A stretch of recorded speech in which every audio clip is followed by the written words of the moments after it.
All right, so I recently finished reading Ender's Game, and it was the second time in my life that I've read it. The first time I was a teenager, so it's been a while, and so I had a kind of fresh eyes. So I'm going to share a little review or reaction. No spoilers initially, but I'll give you a warning if there's going to be any significant spoilers before I say anything. Okay, so Ender's Game. So is it worth reading? What do I like about it? What do I not like about it? And what are some interesting things that kind of jumped out? So first of all, big picture wise, this is a really cool book. Really cool book. I know it started as a short story and later he expanded it, but I think he did a really good job. Orson Scott Card, the author, did a really good job of kind of fleshing it out into a not a very long novel, short to medium length novel, but really well done, really well paced, and has kind of an initial ending and then kind of a different ending on top of the first ending that kind of gave a different slant or a different way of looking at things. So when I read it as a teenager, mainly what I remembered from back then was kind of just the idea of him growing up and then going off to the battle school and stuff like that. So that's not a significant spoiler. So I'm just throwing a few things out there, and just kind of the general experiences he had at the battle school and the other kids that he interacted with and stuff like that. And then of course, kind of where it went in general in terms of the big war and all that stuff, like how that kind of ended and everything. That's what I remembered from reading it as a teenager. But here, several years later, some other things jumped out. One is kind of his home life and what that was like, which was kind of rough.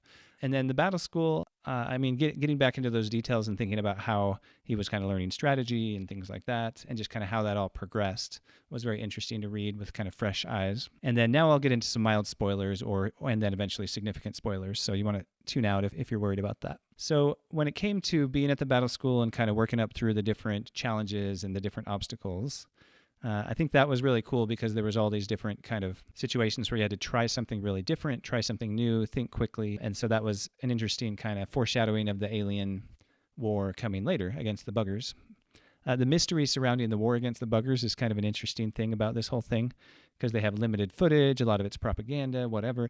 So when he's studying film, you don't really know what's true and what's not. And so when he is promoted and goes to the secondary school beyond the battle school, what do they call it? Whatever, it's when you're being trained to be more of a military leader and all that. When he's there and he starts to do these exercises, which if you're familiar with the story, you know that they're not just exercises, he's starting to go through the actual battles against the buggers, but controlling things remotely, but he doesn't know it.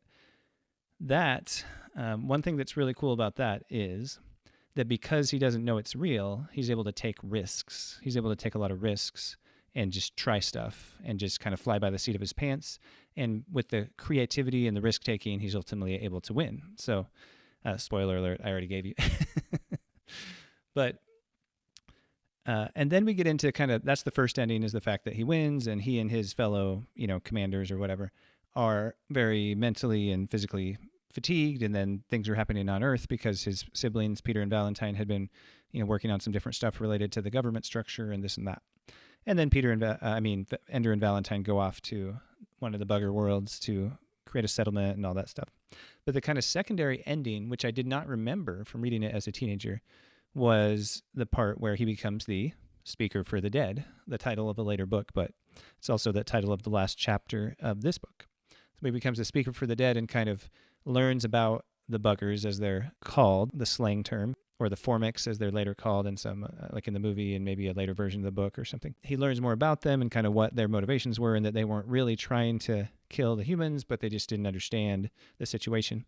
But the one thing about that didn't make sense to me, and comment if you know why this is, but there had already been 2 bugger invasions. There was the first one, and then they apparently came back later, and then this current war was kind of the 3rd invasion or whatever.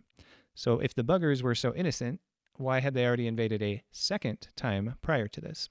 So I didn't quite figure that out. There's probably some explanation where they still hadn't quite understood the whole situation or the whole context, but in general, that part didn't quite seem to kind of check out. Totally makes sense. So overall, I think this was a really cool book. I liked how that secondary ending, how it carefully explains how he gains the perspective of the bugger queen and writes her story and how that kind of spreads throughout the humans, etc. I thought that was pretty cool. And I thought the whole thing about him being able to take risks and learn strategy and use his intelligence in a low risk environment where he didn't know that he was really fighting the war is a pretty darn cool premise and idea for the climax of the story. And I think it's well written, well paced, definitely worth a read if you like sci-fi at all. Okay, so that is, I keep hitting the chord, sorry for the clicks or whatever. Sorry for the sounds. But that's my reaction to Ender's Game by Orson Scott Card. Go check it out.